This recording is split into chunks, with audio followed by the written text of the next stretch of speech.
Okay,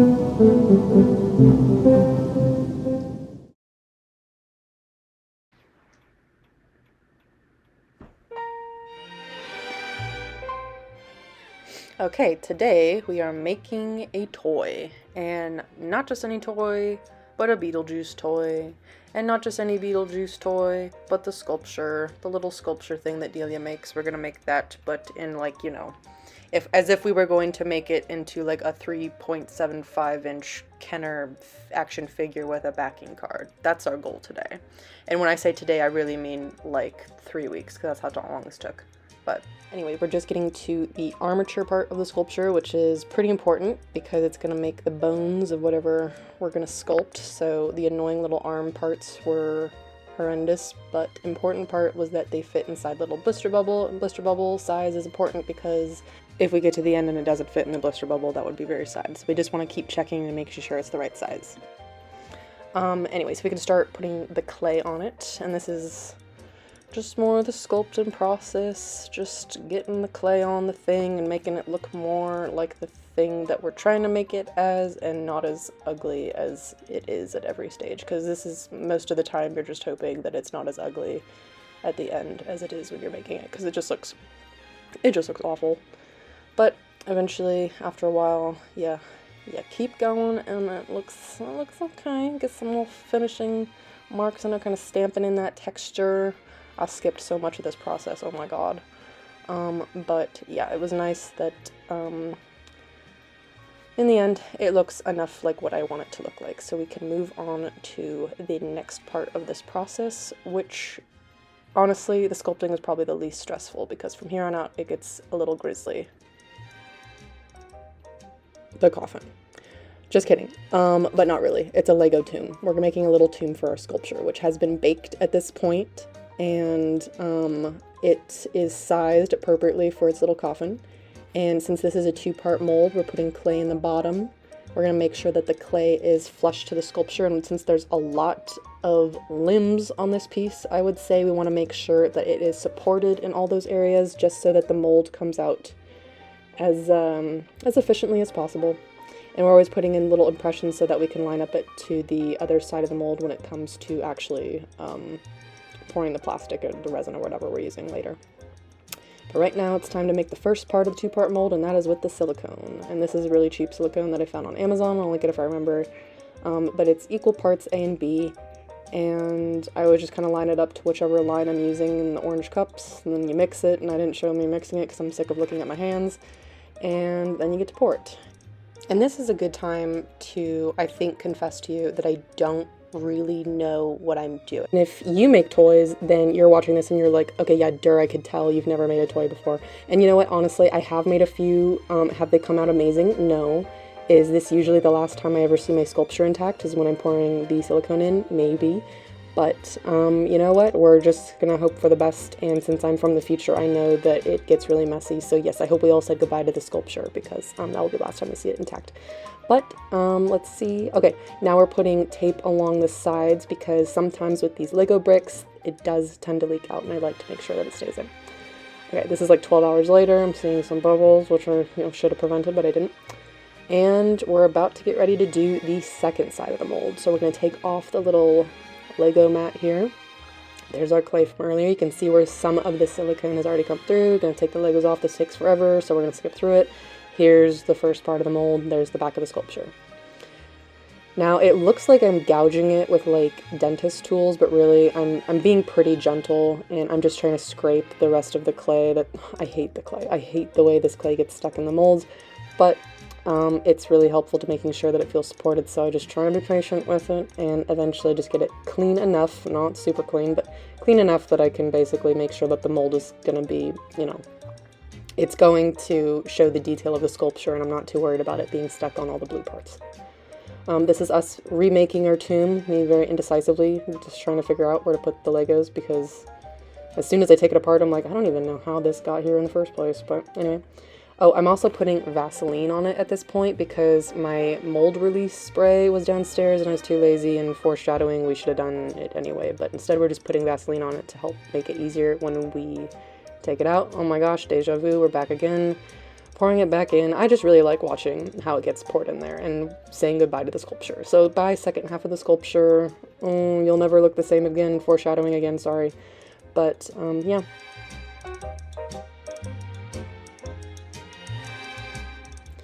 And we're taking our tape off the sides, which was great because we didn't lose, you know, we didn't lose silicone to the tray or whatever, because that's happened to me sometimes. I'm like, well, there goes the silicone. But we're taking it off, let's go, hurry up. My goodness, nobody cares about the tape. Nobody cares about the tape. It looks gross. You can see all the dog hair in it. And she's tipping it over, trying to get it off, gets it off, pokes it, looks at it, I don't know. She doesn't know what to do. She doesn't know what to do. I'm so embarrassed for her. Trying to take off these Legos, trying to look smart, trying to use the other Lego to get it off. Ugh. There's just so many parts of this process that stress me out, where I'm like, I'm so glad when it's over. It looks so cool when it's over, if you do it right, which I never do, so it's a feeling I would like to have one day. But, yeah, no, this part is always difficult. And I forgot to mention earlier, but that little blue, the lighter blue part up there, that's just, it's this little rubber thing so that we can have a little hole later on when we need to pour the stuff in, where it will go. And this begins the odyssey of, I forget how long this clip actually was. It was like over 20 minutes of me trying to get into the mold. This is why you go downstairs to get the mold release and you don't use Vaseline, because mold release, that's its job, that's what it's supposed to do, is to help get the mold apart from each other. Because the silicone is really strong, and, you know, my fingers are not super strong, and me trying to also keep the silicone intact and make sure that we're keeping the sculpture intact and the mold intact and keeping it to 2 even parts, and oh my gosh, I was sweating the whole time, because I could already see, I was like, oh my god, it's busted, it's awful, everything's ruined, I hate it, and it's over, and I'm gonna have to make a new mold with a new sculpture. And honestly, actually, it didn't go as badly as I thought it did. When I finally got it out, which we're seeing now, it took forever, finally got it out, and it was actually pretty bad, but it was better than I thought it'd be. Like, to be honest, I thought it was just gonna be dust. Again, if you're doing this for the first time, go find someone else's video to watch. This is really just me trying to figure this out. But his little broken body. Anyways, whatever, it's gonna be fine. It is fine, and I fixed it anyway. I fixed it now. So we can move on to the next part of our process, which is arguably the most stressful part, because this is the chemical part, the industrial part. For my resin, I'm using Smooth On Smooth Cast 65D. I'm using orange random cups I found in my house. I'm using the mold we just made with some rubber bands and a funnel. I'm using a respirator. Don't do this with a respirator. That's, ugh, it looks awful. That's where I put all of these things in my dad's garage when I'm just, you know, need a place to put it. And that is the pressure pot. And I hate this thing. I mean, it's good, but it stresses me out. It stresses me out so bad because I'm pretty sure it's going to kill me every time I turn it on, but it gets the job done. Sadly, we're not going to see it getting the job done because I didn't think to film any of it because I was just sweating and stressing out so bad the whole time that I didn't even think to pick up my phone and lay like, hey, this is what it looks like when I'm putting it in the pressure pot or pouring the resin in. So we don't even see this happening. So just imagine me sweating and cursing and freaking out and running around in a garage with a bunch of baby spiders that have just hatched in a bunch of empty soda boxes. Just imagine how horrendous that would look, and that'll get us to the finished product, which is right here. Yay! It needs a lot of cleaning up, but it's good enough. Don't look at Palpatine. Palpatine is just because I had too much resin and I needed to put it in something before it became plastic, so he's usually my backup mold. Palpatine's usually my backup mold. This is me starting the painting and put a base coat of black, and also the bottle of paint just exploded, which is why I'm trying to get it off the table, but it's enough. Also, don't look at Palpatine. We don't like Palpatine, but I also took out too much paint, which is why I usually put the excess on whatever else is around, which is still Palpatine. This is when we get into the dry brushing, which is when you really start to see all the texture and details that we put in earlier come out, when I start to think like, oh my god, did I make something cool? Did I actually make something nice? I started to get really excited around this point, so I was pretty happy with it. But it leads us to the next stressful part, the backing card, which look like these, but right now it looks like this. On one side we have the backing card printed onto matte sticker paper, and on the other we have our laminate. I made this backing card, or this is really the front of the backing card. I also did the back of the backing card. But I made this on Procreate and printed it out on matte sticker paper. I think I said that already. Matte sticker paper.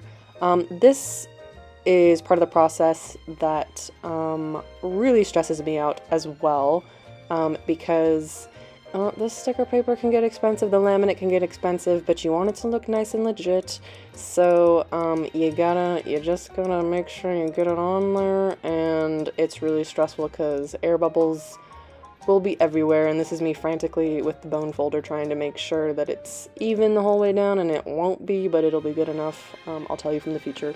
It's good enough. It'll be fine.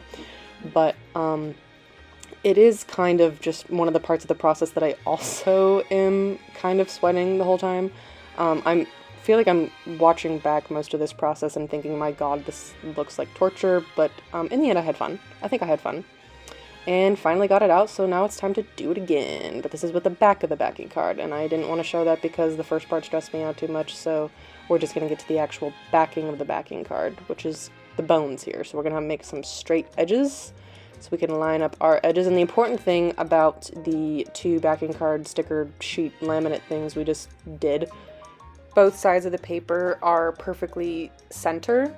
So I know that even if they were mirrored, they would be, they would line up if they were lined up correctly. But knowing me, it's not going to be lined up correctly. But we'll make do. We'll make do. So at this point, we just need to line it up to the right corners here, make sure it's perfectly aligned. You can see I'm really manhandling it, and it doesn't look. This part also looks like a mess. Honestly, this is not a tutorial. You know by now that this is not a tutorial. This is just kind of, like, this isn't the way to do it. It's just how I do it. So, maybe learn from my mistakes, I guess, is the moral of the story. Learn from my mistakes. Yeah. Alright, we got it on. We got it all lined up. Now it's time to get it all on there, my friend. She's taking forever. She's stressed. Okay, I can speak. She's freaking out. She's freaking out. But she got it. She got it. It's fine. It's fine. Perfect. Now we just have to do it again. This side is even more important that you line it up correctly, which is upsetting because I'm pretty sure I didn't line it up correctly. But that's okay because when we trim it, which is coming up right now, which you want to make sure that your blades are pretty sharp because we're cutting through a lot of material here and it needs to be a very straight edge. You can kind of course correct if you have enough space on the edges like I did. Or maybe not like I did, but like I trimmed enough where it looked passable. And look at there it is. Look how professional. I mean, most backing cards don't have kind of a glossy background. You can see right there that the Rice Krispies logo is shining through.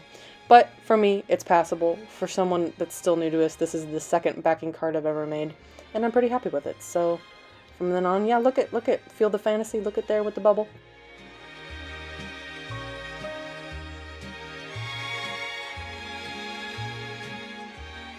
That's about the entire process, except all the parts that I cut out that were too embarrassing. I didn't cut this out, which is also embarrassing, of me trying to rotate it as if I have a cute little automatic turntable, but I don't. In the end, I ended up making a different backing card because the other one was kind of bothering me. There's still some issues with the one on the right, but overall I prefer it. So hopefully when I learn how to make these a little bit quicker, when I get some better materials that match up to actual backing cards, I can crank them out a little faster and feel a little bit more satisfied with it. But when you hang it up next to the other ones, if you squint, it almost looks normal. It almost looks passable for, like, you know, oh, that kind of looks like I knew what I was doing, even though you can tell clearly throughout that whole process that I didn't. But I think it's cute. I'm happy with it overall. It's the best success that I've had so far with toy making. So overall, yeah, I think I'm pretty happy with it. And yeah, thank you for watching, and cool. Goodbye.